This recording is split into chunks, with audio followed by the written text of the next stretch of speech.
we'll just begin. And good morning, good afternoon, good evening to all of you. In whatever part of the world you are. My name is Samya Balasubramania, and I'm from the International Water Management Institute. And I have the honor to moderate a conversation between 6 individuals today, all of whom are dealing with groundwater management in the course of their work. And some of them are scientists, some are policymakers, and some wear both hats. Their work has informed the science and the practice of management.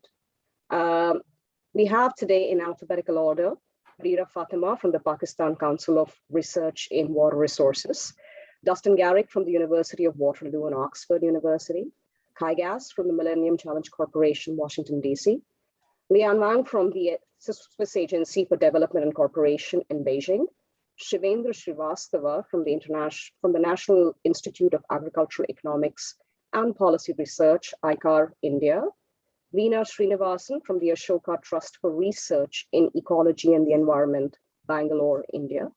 The detailed bios of these speakers are all available on this session's page, so I'd encourage you to go to Pathable, click on the Files tab, and take a look at the detailed bios of these speakers.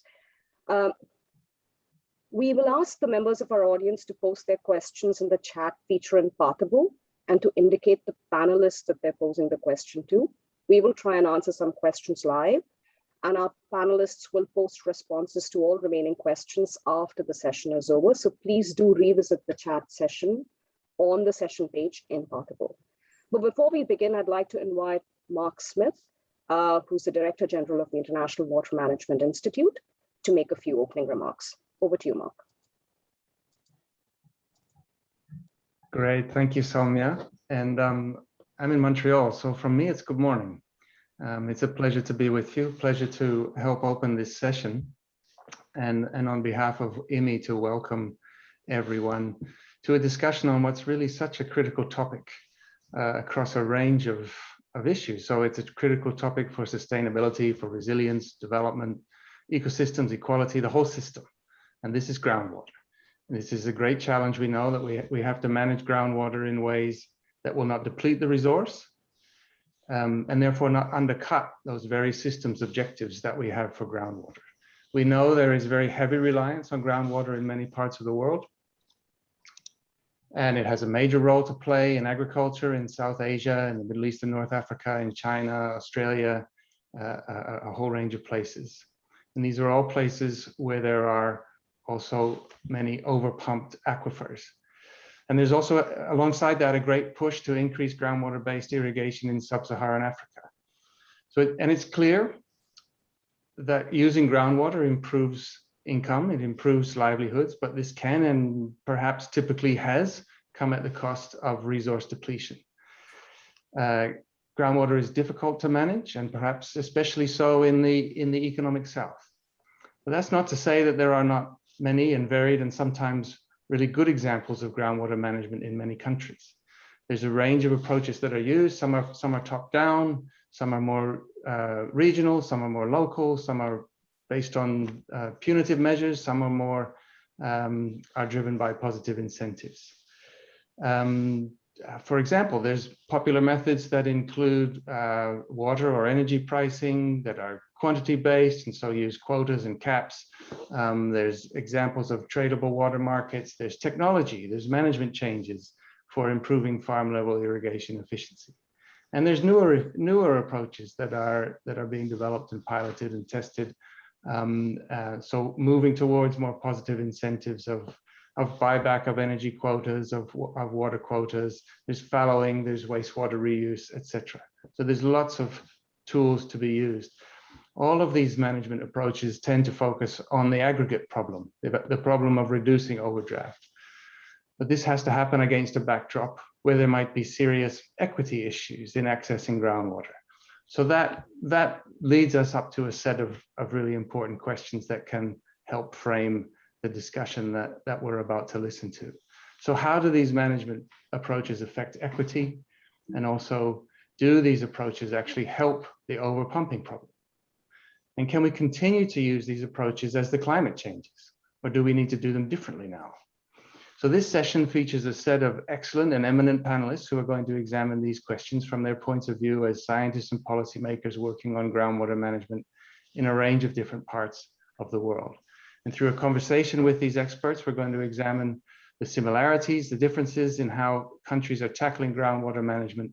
And out of that, we'll create opportunities here this morning, today, for mutual learning and for sharing. So I'm really looking forward to listening and learning from the discussion. And I wish everyone a really enjoyable and productive session. So back to you, Soumya. Thanks for that, Mark. Thank you very much. And just again, for our audience members who might have joined a little late, please post your questions in the chat feature in Pathable. Please indicate which panelist you're directing those questions to. And do please come in and check the answers to these questions after the session is over, because our panelists will be answering those questions in the chat box. So let's just launch into the issue right away. And the first part of this discussion is what we think of calling sort of a water growth issue. And overpumped aquifers, falling groundwater levels, issues with recharge, these are common occurrences throughout the world. And the largest use of groundwater is in agriculture, and in some parts of the world, it is an important source of drinking water as well. And some experts have focused on poor management, either the supply side or the demand side of this resource, as the most important driver for overpumping, while others have talked about growing populations and economic considerations, livelihoods, jobs, agricultural yields as being the major source. I'm going to direct this first question to Veena from India. And Veena, how relevant are these factors from the Indian perspective? Well, Soumya, of course, I mean, I think it's clear that India has a looming groundwater crisis. And by a margin, India is one of the world's largest groundwater users. And there have been recent studies which have shown that groundwater depletion could result in a reduction of India's food production by almost 20%. And so clearly there are immediate implications for food security as well. And it's important to note, as sometimes some of the journalistic pieces on this, just because groundwater has disappeared, the solution for that is not large surface water irrigation projects, because those are actually even less efficient. But more importantly, I think people forget that ground and surface water are connected. And so if your groundwater disappears, you can't substitute it by surface water. Your surface water is also going to disappear because of the induced recharge. So I think that we're going to see that as groundwater disappears, and we're already seeing reductions in base flows and therefore reservoir inflows.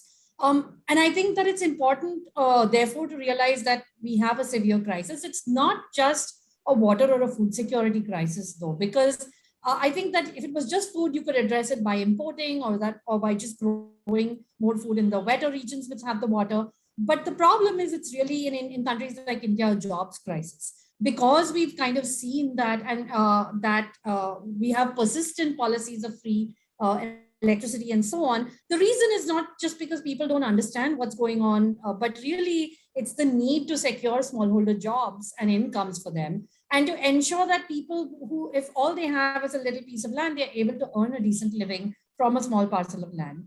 So the question, if we want to kind of look at groundwater as a crisis in the Indian context, is to really be able to answer the question, what are we going to do to help those people? Maybe in some places, we have to transition people out of agriculture. In some places, it means reallocation of water, a variety of different things. But I think we need to look at the problem holistically in terms of jobs and food as well as water. Yeah, no, that's a great point. Yeah, it's just a hard question to think about. What are you going to do with all these people, even if you were to exit them from agriculture? Where do they go? What happens? And we don't have those answers really. So it's really not just about the water; it's about this broader economic development story as well. That So let me now sort of ask you this question, Kai, from a sort of a Middle Eastern, North African perspective, and Sub-Saharan Africa too, where you're working in both these countries. How relevant is the economic consideration angle in Tunisia, where there's a lot of falling groundwater levels, or even there, where there's a desire to increase groundwater use, which is currently nascent? Sure, thanks, Soumya. Well, our institutional approach is to start with an economic lens. Of course, we don't forget about equity and poverty reduction, which is also key in MCC's mission. So in the context of trying to increase short and medium-term growth in our partner country, Niger, the current underutilization of groundwater was actually a signal to us to encourage further groundwater use. So the management approach for us there is very much carrots, to borrow from the session's title. But jumping over to our economic analysis for Tunisia, we have not surprisingly identified water scarcity as a looming crisis that will severely affect economic growth. Obviously, in that circumstance, the focus is on crafting demand management approaches and slowing down the rate at which agricultural withdrawals could lead to catastrophic levels of water availability. Basically, the need to buy time for the development of opportunities outside of agriculture to allow for the development of less water-intensive sectors. So I suppose the really important consideration that comes out of the comparison between these two examples is how governments and their partners can best integrate long-term management into the design of the carrot approach, so that there's not an about-face 180-degree switch from promotion of groundwater use to having to force swift changes in use patterns. In our experience, we can broadly say that our partners are often more invested on maintaining livelihoods and focusing on the current economic situation in rural areas, and rightly so, of course, but ideally the best place to be is mixing the proportion of carrot and stick according to groundwater levels and projections of its use. And ultimately, that's why MCC finds itself making such significant investments in information and institutions to accompany those investments that are targeting users. So over to you. Great. I mean, that's a great point. Really, it's about those trade-offs and really managing those trade-offs better, which different countries seem to be in different, sort of at different states in a sense. Dustin, so these perspectives are coming from sort of low and middle income countries. What about higher income countries like the US, California in particular, or even Australia? Thanks, Samia, and thanks everyone. It's always risky to generalize for the reasons we've just heard and to look at groundwater separately from surface water, as Veena notes. But yes, these perspectives resonate, and we observe a couple of trends, both in higher income countries and some work we've been doing across the global south. First, that groundwater and water development more generally is motivated by economic development, but it's not always growth per se. It could be rural livelihoods, jobs, and sometimes urbanization, the diversification of regional economies. Increasingly recently, we've been seeing groundwater development as a form of economic resilience to climate change and weather-related shocks, to switch on during droughts or to recover recharge. The story of many of the Western US cities, for example, places like Tucson or El Paso, has been one of dependence on groundwater in early stages, followed by the search for more expensive surface water from rural valleys near and far. But the point that I'd add here is that it's not just the economics, it's also the politics. Politics matter, with electoral politics and nationalism putting irrigation at the center of rural development and keeping it there long after overpumping becomes a problem and is recognized as such. So it's this issue around the politics and the political aspects that shift to the second observation, and paraphrasing the late John Briscoe, that values change over time and with level of development, but our institutions and policies struggle to keep pace. Here in the Western US and in Australia, they offer a cautionary lesson about the dangers of lock-in. And we've just been hearing about buying time through groundwater development. And I think the challenge is, as values shift towards sustainability and growth brings the financial capacity and political will to rein in groundwater use, rural communities can see this as an existential threat. And by the time the problem of overpumping is recognized, the task of regulating groundwater is seen as politically toxic. It can take crisis, money, and usually a combination of both to shift the course. And so I close with the example of California, where it took, after decades of recognizing groundwater pumping as a problem, a hot drought supercharged by climate change to give rise to new coalitions for reform in its 2014 Sustainable Groundwater Management Act. And even now, it's slow going in implementation out to 2040. So the takeaway, I think, from these insights is that we should shift our thinking towards pathways and dealing with the equity issues that arise during the transitions. And here, these higher income regions have as much to learn from the initiatives across the global south involving fallowing, paying for water, changes in price supports, and other kinds of incentives that we'll be discussing throughout the afternoon and evening, wherever people are. I think that's a great way of putting it in, Dustin. So, and sort of at one end, you have the how do we secure jobs and livelihoods for people in sort of these contexts. And on the other end, it is, well, we're locked in and now, we can't really get away from all this high value agriculture. And so we have to kind of keep putting it out because of the sort of the historical decisions that have been made. And so clearly, no matter where you are, there is this tension between sort of the resource, preserving the resource, trying to manage that resource better, and these sort of shorter term, goals, which are also important. And I think everyone's just really trying to do the best that they can in order to manage it. And very often the best is probably, as you say, rather late, because, it's like, oh, now a crisis has happened and now we have to kind of move. So I think that was really, really well put.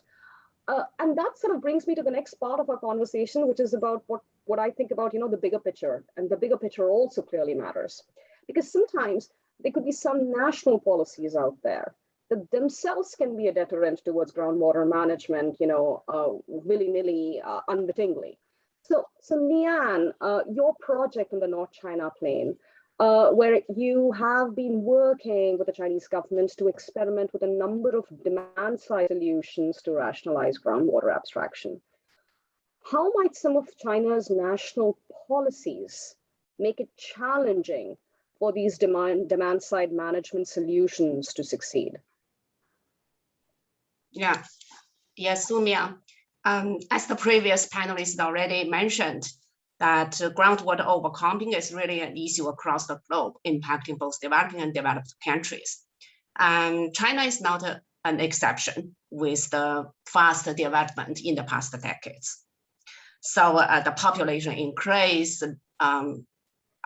increasingly livelihood means more food, more intensive agricultural production and water demand.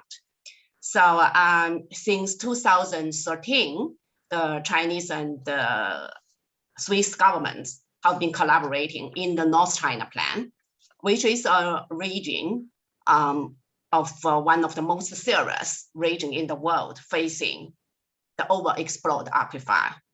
So the government actually has taken various engineering and non-engineering measures.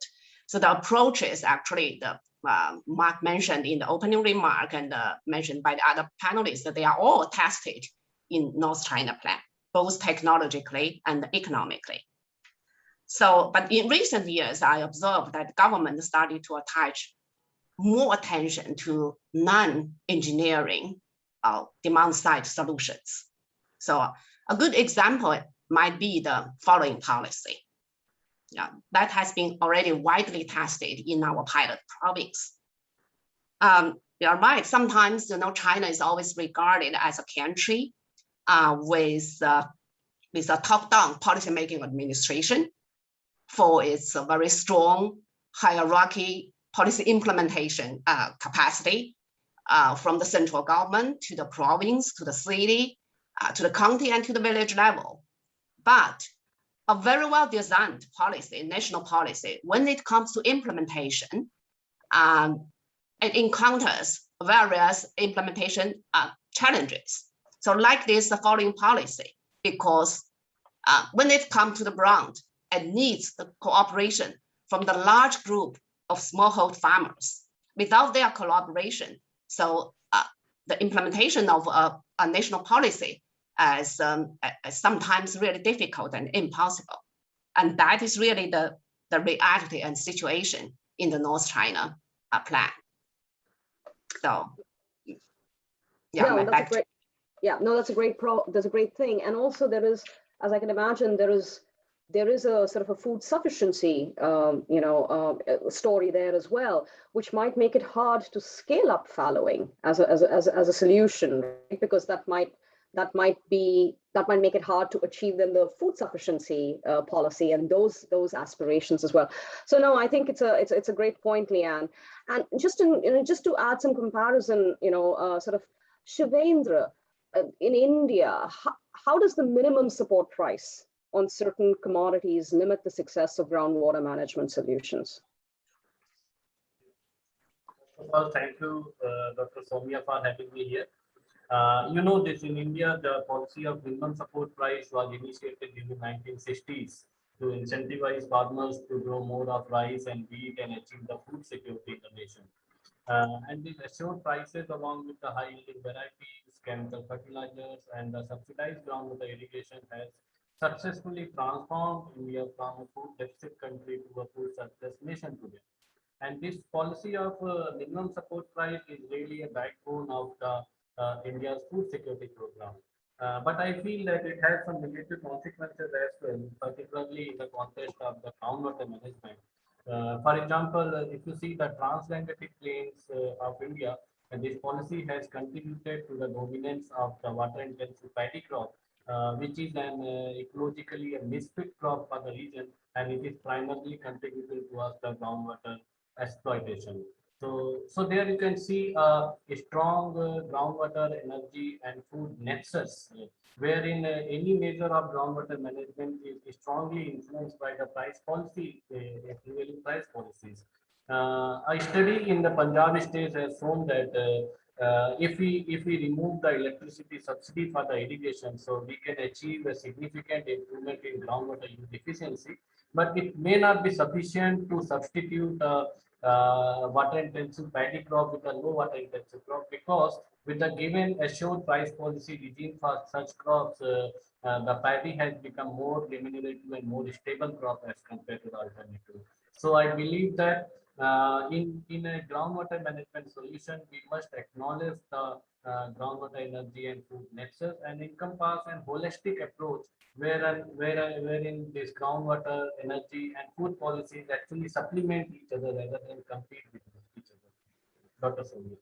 That's a great point, Shavendra. Absolutely. And sort of, you have these value chains which either are profitable or just simply less risky. And so then how do you sort of make other value chains develop to the point where they are profitable or also less risky, so that you can see these shifts in cultivation? And unless that holistic approach is taken, I don't think we're really going to see those big shifts, at least in the Indian context. I think that's a great point. Let's now talk about sort of managing demand itself for groundwater, because a number of you have already raised these points. And so, we think about the demand side and we think about the supply side. Let's take the demand side first. And of course, water pricing is sort of one of those incredibly popular tools for managing groundwater. And it's often hoped that appropriately pricing water would reduce abstraction and wastage. I mean, yet there is no one way to price water. And there are challenges in implementing it. Some are technical, some are political.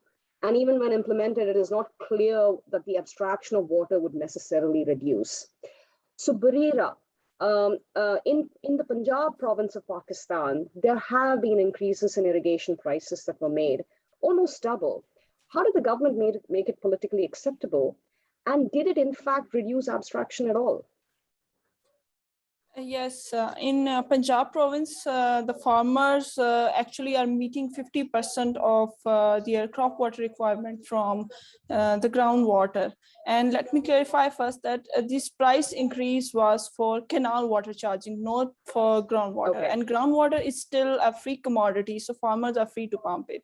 So what had happened that previously it was about and the annual cost of canal irrigation water was 70 cents per hectare annually. And now it has been increased to $3.6 per hectare. And of course, the cabinet approved it. But the irrigation department is now willing to increase that cost to promote farmer to opt efficient operations for irrigation using the canal water and use less of groundwater. But there is constraint from political end. Government of irrigation department of Punjab wants to increase the price from up to $33 per hectare annually. So it will be substantial in increasing for meeting the O&M cost of the irrigation department as well. But as you know, as I have mentioned earlier, the groundwater is a free commodity and still a reliable resource for water for many farmers in Punjab.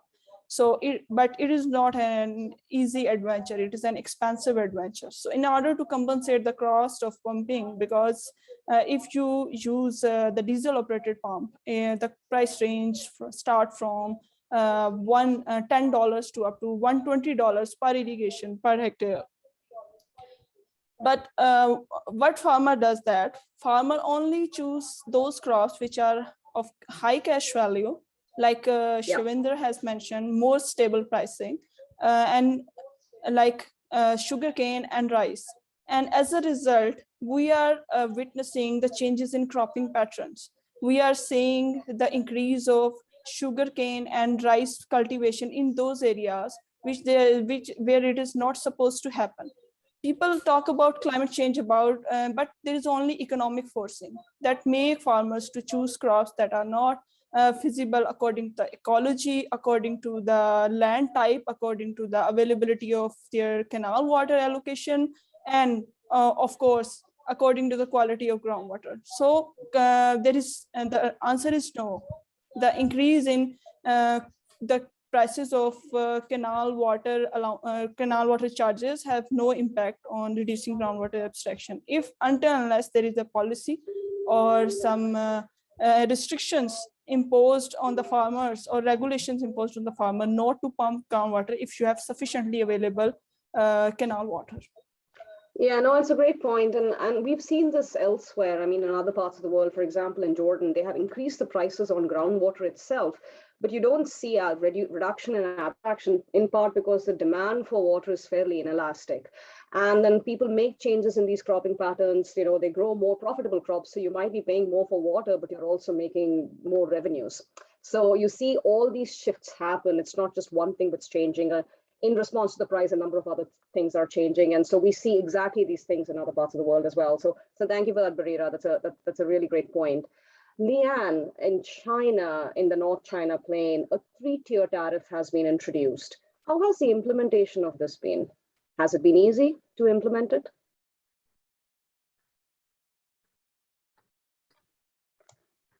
Leanne, you're on mute.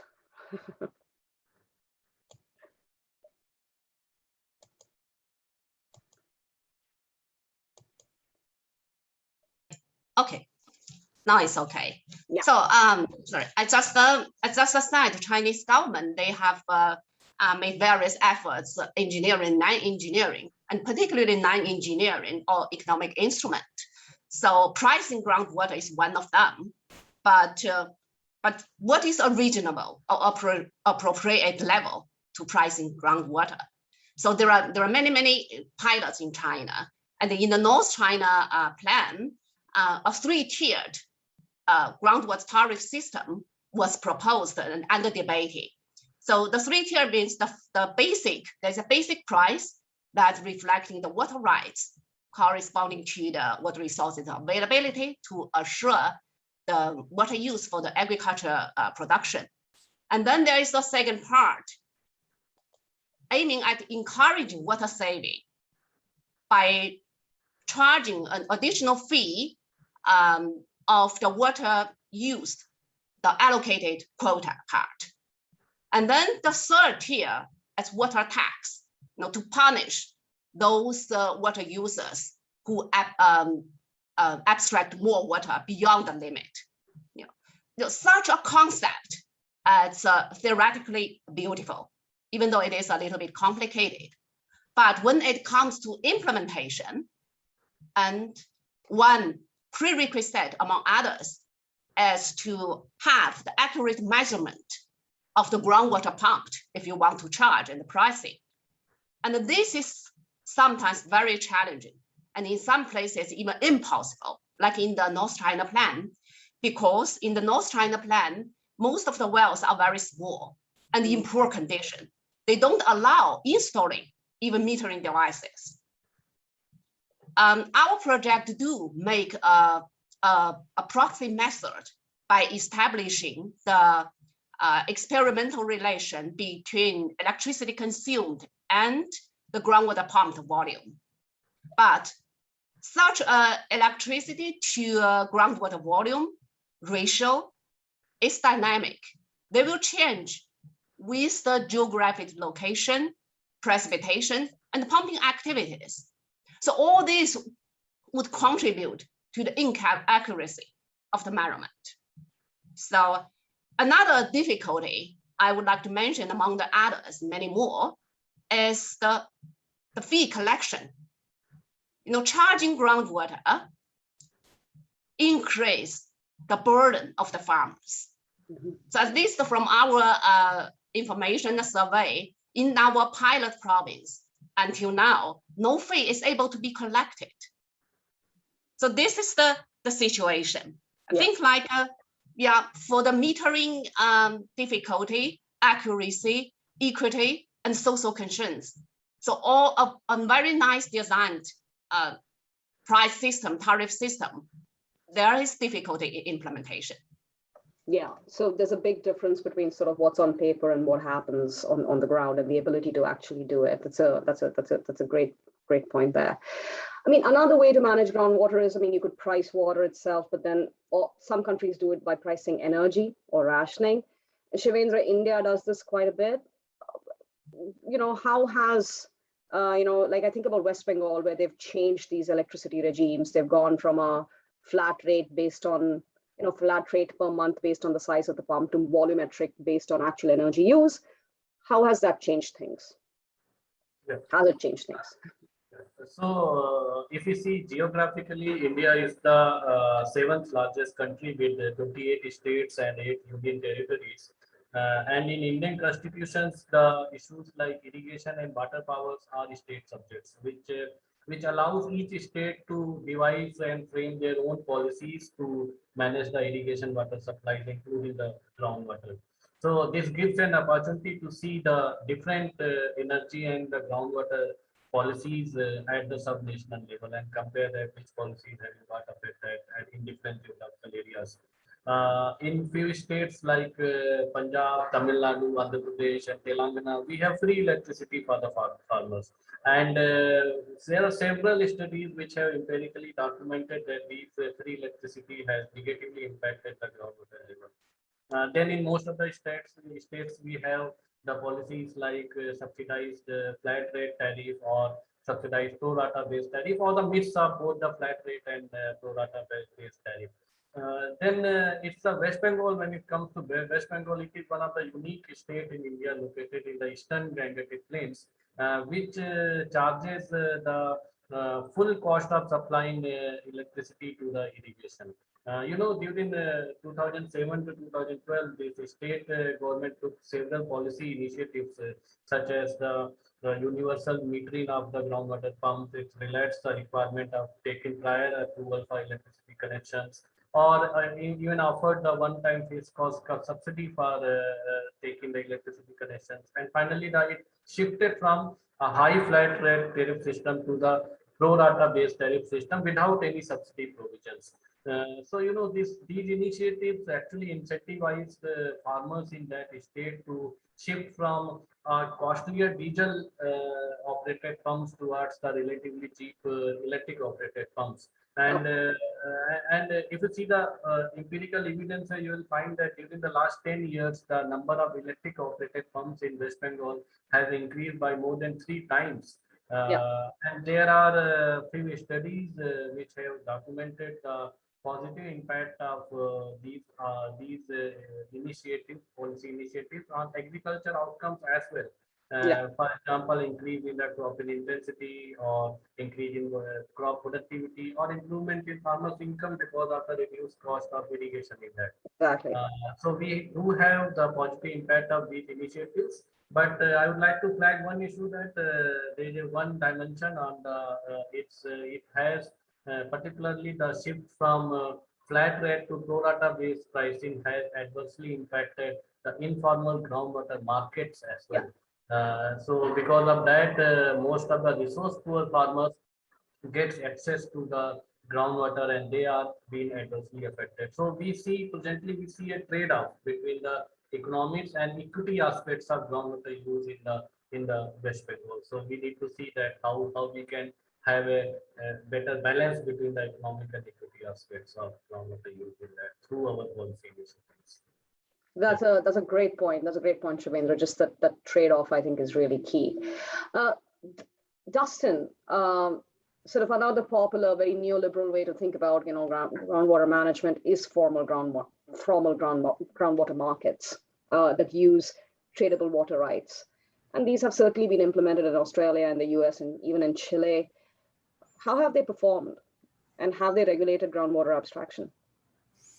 Thanks, Samya. And, I'd start by mentioning that markets are not a panacea, but they're much more prevalent than often recognized, and they come in many different forms. So when we talk about performance, we have to talk about what type of market, what type of problems associated with groundwater are they trying to address, what objectives are they addressing. And we've got a global network of comparative research on water markets, both more formal and more informal. And the distinction there is really a matter of whether national and regional governments are involved in the design of these programs and setting up the relatively more formal markets.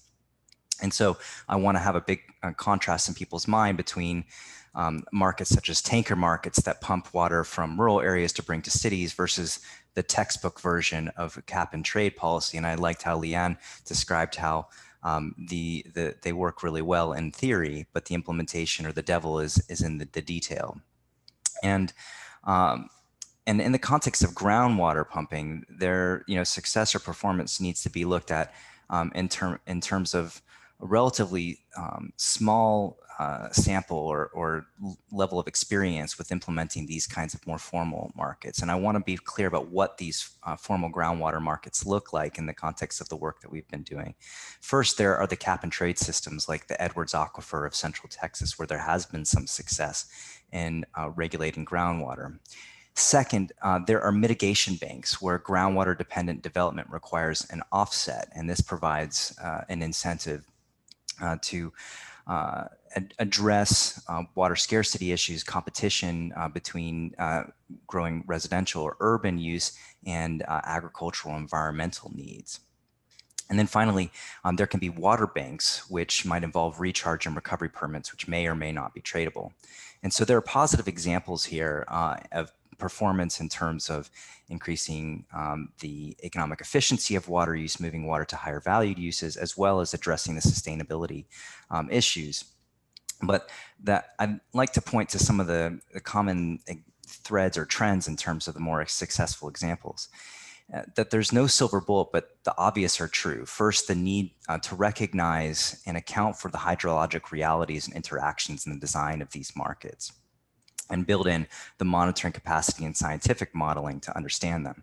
Second, to conform with legal obligations in designing the tradable permits. And here I'll build on the last comments, where the perception of fairness and the fairness or equity concerns in terms of how these rights are designed are as important as their economic efficiency concerns. If communities don't perceive them to be fair, there often will be resistance and backlash. And that leads to the final theme, which is the importance of designing these markets in a way that account for community-specific needs and their visions for rural development and futures.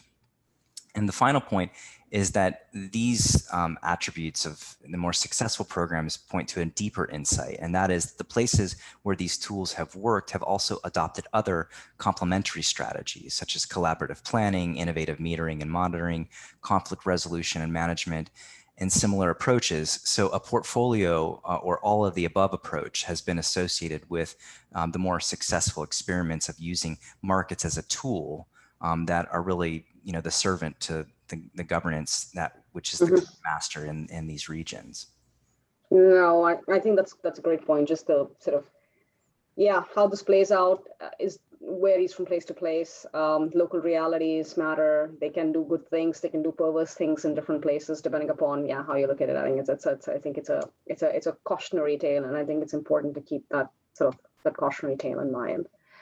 So, we have sort of prices. We have, you can price water, you can price energy. You could think about market-based or rights-based instruments and things like that. But an emerging way is through positive incentives or carrots.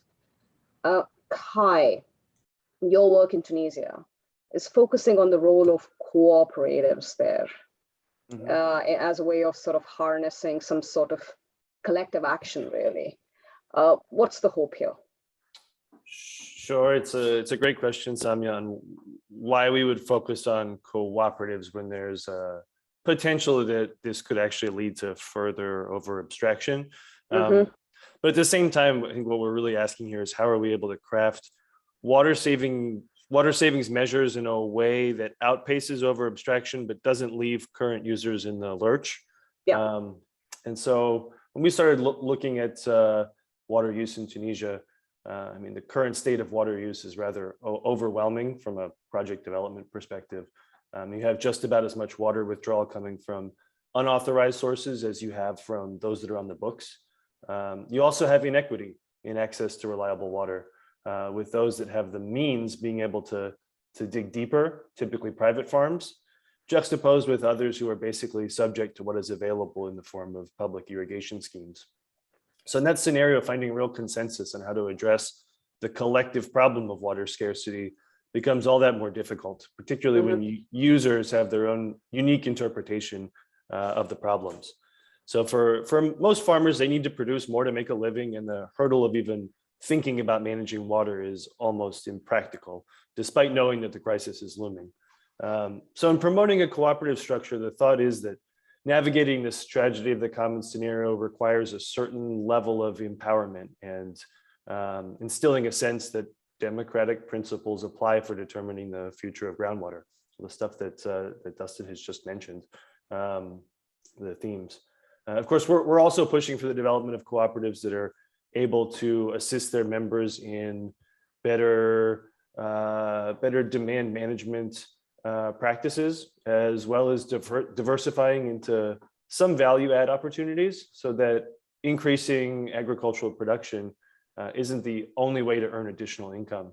There just happens to be a unique tragedy in many parts of the world that, despite the scarcity and precious nature of groundwater, it's often overused or misused, and producers have limited agency in extracting the value or benefit of the resource that's underneath their feet. So while we are focused on assisting the government to develop sustainable groundwater management plans from a regulatory level, we're balancing that with grassroots capacity building efforts and a drive to diversify economic opportunities and increase inclusion in decision making. Thanks, over to you. Great. No, that's I think it fits very well into sort of these larger points that the panelists have been talking about, sort of these local realities, global sort of challenges, and so I think it's an interesting way to think about. And ultimately, as just you've said before, I mean, this is a collective action problem, really, at the end of the day. So that's really what this is about. So it's a great point. I just very quickly want to talk briefly about managing supply of groundwater, and that's sort of augmenting supply of groundwater through various means. So you can manage demand through all these different instruments, but you can also manage supply. And the managing supplies, of course, also, as with demand, managing demand is done at different scales. So very quickly, Barira, you've been working in Balochistan in Pakistan, an area that has low water availability, and you have a perched aquifer system.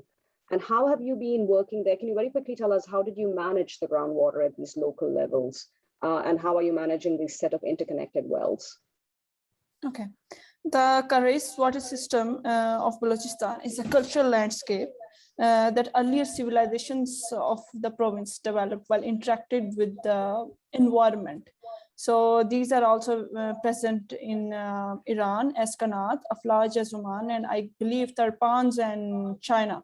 So basically, the system of these Karais system played a very vital role in the livelihood of the people, and they provided a very sustainable opportunity for groundwater management compatible to the climate until the outbreak of tube well technology in the province. What happened, we now realized after years of research in PCRWR that Karais is still a very sustainable groundwater management options. So we developed a model of rehabilitated Karais, and in rehabilitation, we actually did some watershed management activities at the upstream of mother well of Karais. Mother well is basically the perched aquifer from where the Karais water is generated and then channeled through gravity up to the communities through a number of interconnected wells. So we constructed a gabion structure in cascade manner, and by collecting, slowing down the rainfall run of water in that drier climate, and put that excess water into the mother well, recharging the aquifer. And now what is happening?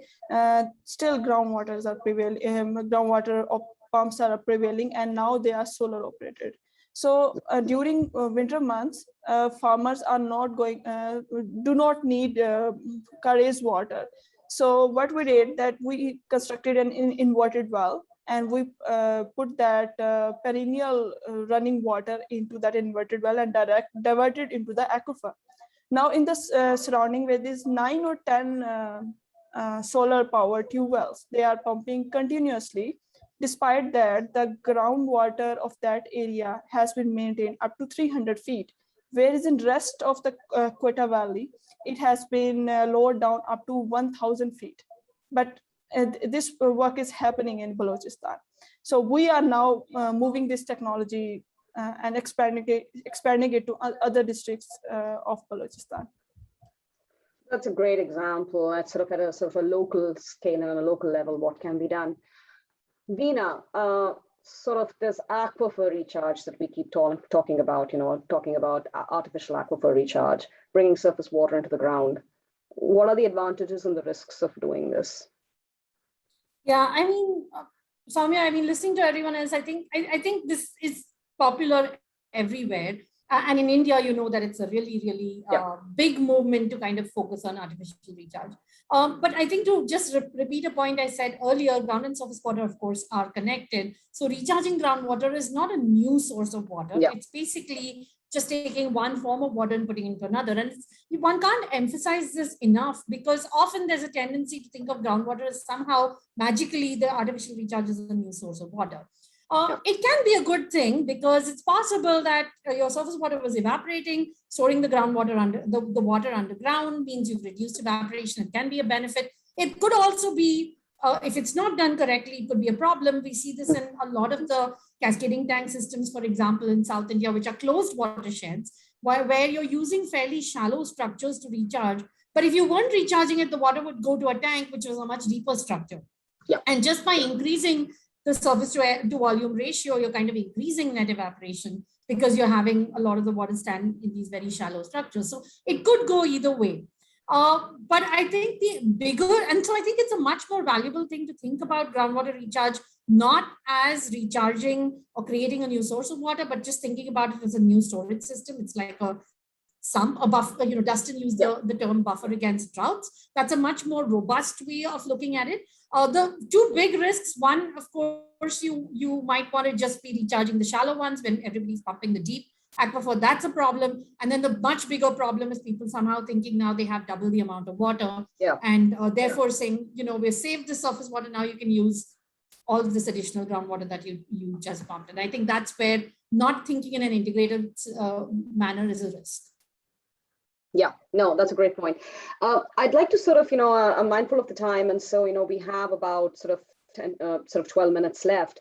And so I'd like to sort of, kind of wrap up some of this discussion by thinking about what should we be doing more of, and what should we be doing differently? And I'd like to ask each of the panelists to very quickly kind of, off the top of their head, name a couple of things that we should be doing differently, or which we should be doing more of.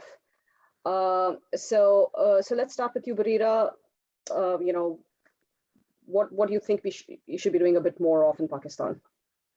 I would suggest that we are integrated water resources management that has been much talked about and discussed and in newly approved national water policy, the integrated water resources management in river basin planning has been remained a guiding principle. And this policy has also been endorsed by the provinces. But problem is that neither policymaker nor the development consultants have an idea of either the actual concept of IWRM or the basic realities of the ground the farmers and communities or users are facing. Like Pakistan is a home of a diverse agroecological zone, and uniform cropping policy does not suit us.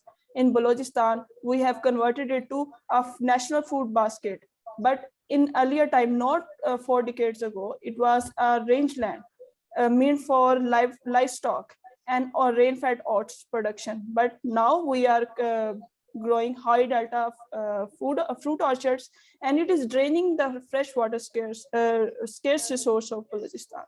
And likewise, Punjab can serve as the food basket of the entire nation. It will reduce the pressure on the upper Himalayan communities to cultivate non-perennial crops. And also, it will also reduce the land erosion that the people are facing. And likewise, in Sindh province, it has its own unique feature. You cannot apply the traditional cropping system and uniform cropping policy to that region. So in that regard, I believe in Pakistan, and also the international development experts, the consultant that are proposing changes in Pakistan. First, they have to understand the concept and the process of integrated water resources management.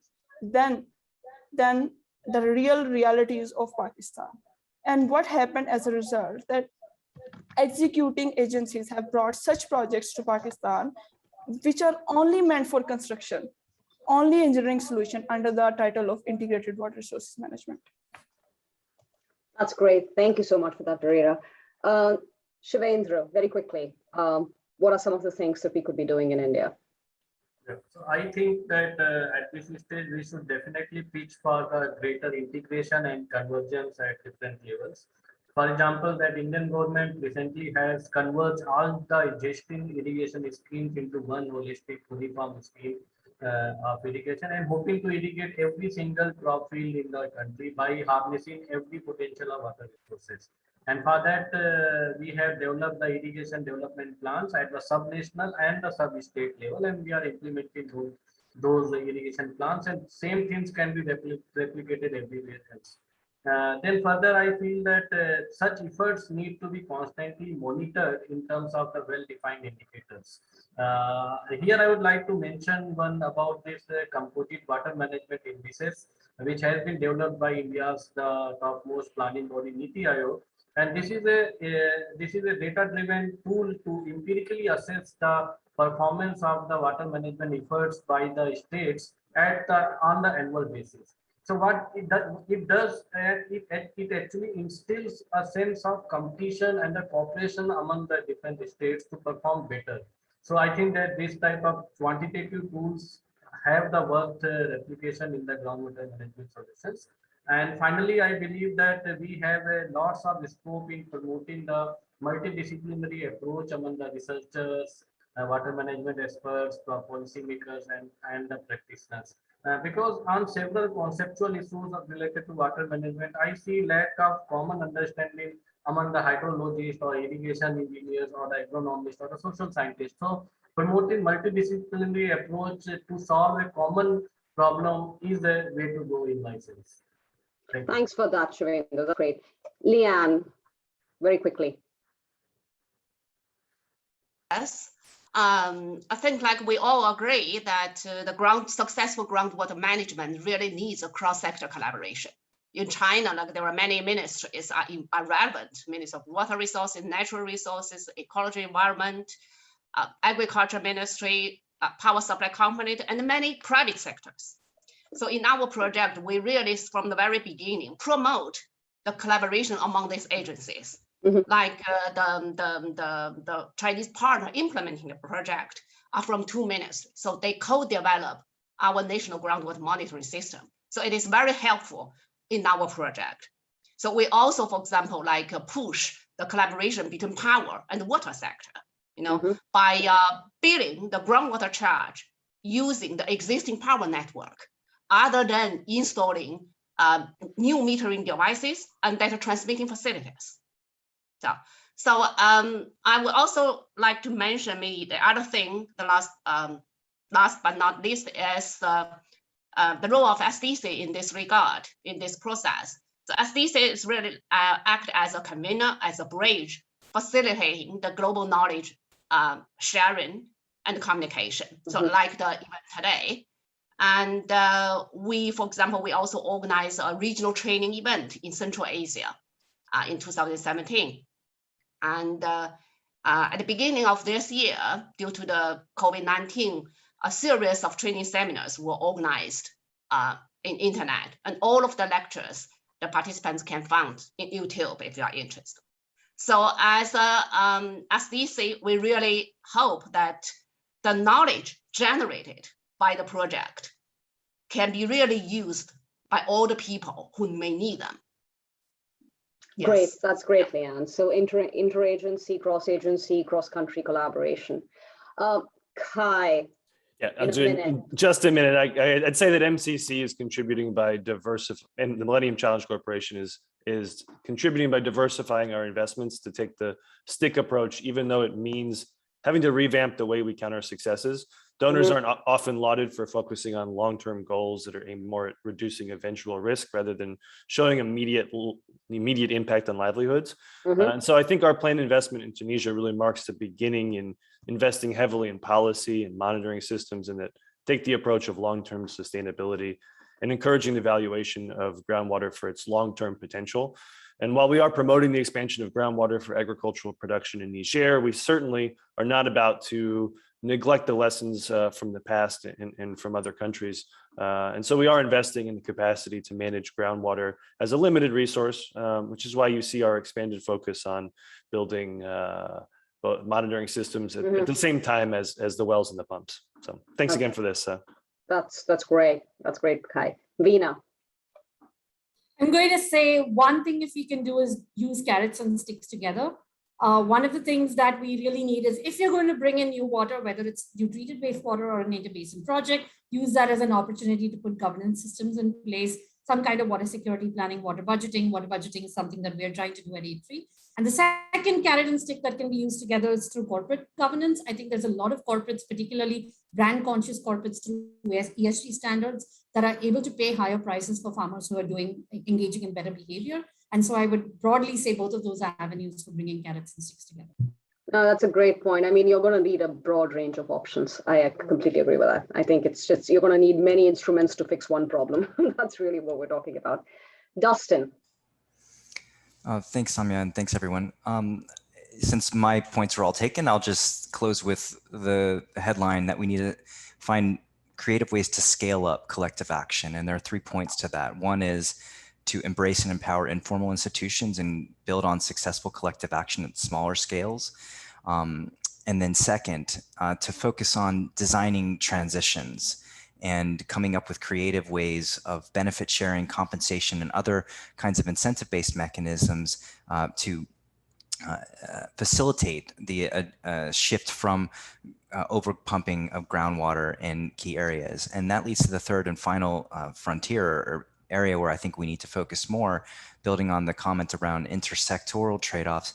The rural-urban interface, I believe, is a key flashpoint for conflict, but also potential for cooperation in terms of this transition and finding ways for cities as engines of growth to reinvest in rural futures in a way that provides alternatives and more quickly provides pathways out of overpumping.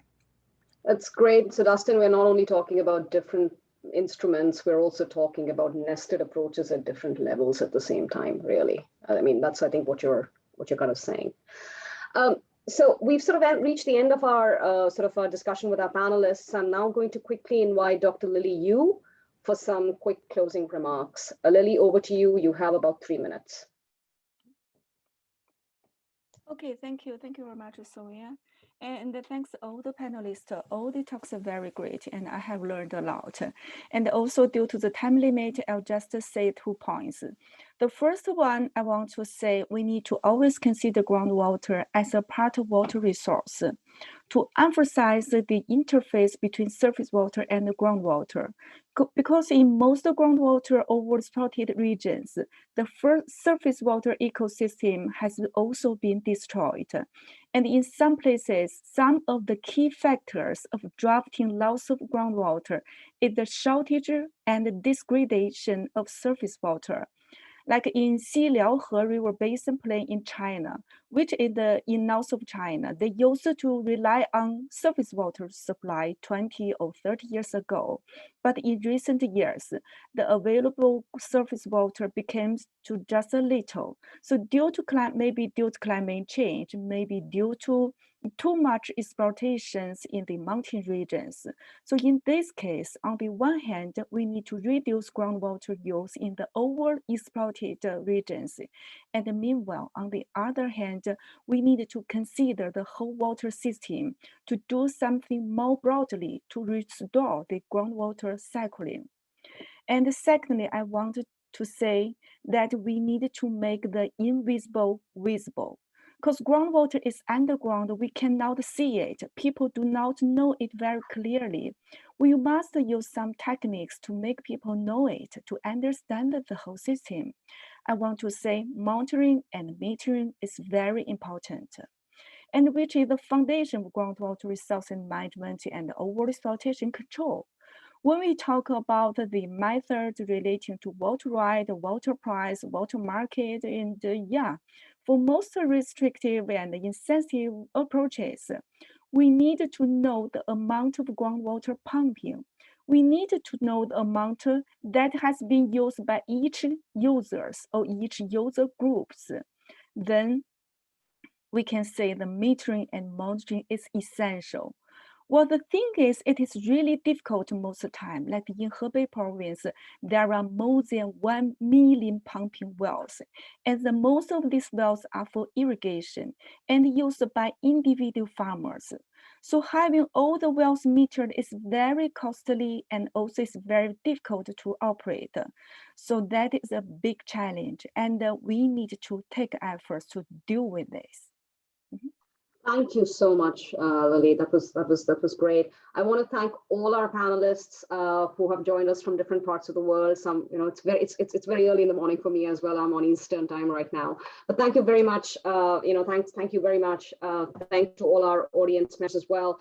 We will answer your questions on the chat feature in Pathable. So I encourage the panelists to go look at it, and please, spend a few minutes just answering some of these questions. Thank you all very, very much. Thank you, Samia. Thank you, Samia, for putting this together. Thanks a lot for the great conversation. Thank you. Bye-bye. Bye-bye. Thanks. Bye. Bye.